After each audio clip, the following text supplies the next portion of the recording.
Amidst the confusion of Monday night's Israeli airstrikes inside Syria, there was an unforeseen consequence. Syria's air defense units, trying to hit Israeli F-16 fighter jets, instead hit a Russian electronic surveillance plane.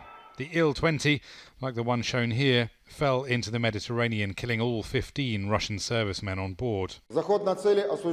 Russia's defense ministry is furious, blaming Israel for what it is calling hostile actions. The Israeli pilots were using the Russian aircraft as a shield and pushed it into the line of fire of the Syrian defences.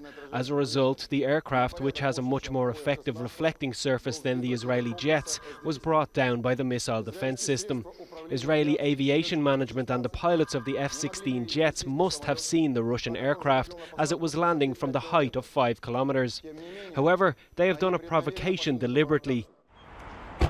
In Moscow, Israeli diplomats were summoned to the foreign ministry, and Defence Minister Shoigu protested to his Israeli counterpart Avigdor Lieberman on the phone. But asked about the incident at a news conference with the Hungarian Prime Minister, Vladimir Putin took a softer line. In this case, of course, I would like to offer my deep condolences to the relatives of those who died. Speaking of your comparison to the case when a Turkish fighter jet downed our plane, this was a different situation. Then the Turkish jet deliberately downed our plane. In this case, on the other hand, it looks like a chain of tragic random events, because an Israeli jet did not down ours.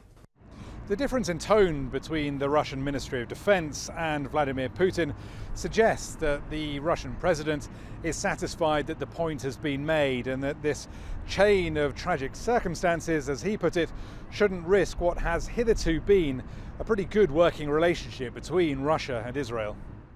The Israeli Prime Minister's office said in a statement that Prime Minister Netanyahu expressed his sorrow over the death of Russian soldiers and said that Syria was responsible for the downfall of the plane. He also noted the significance of the continuation of security coordination between Israel and Russia that has prevented many losses of lives on both sides over the last 3 years.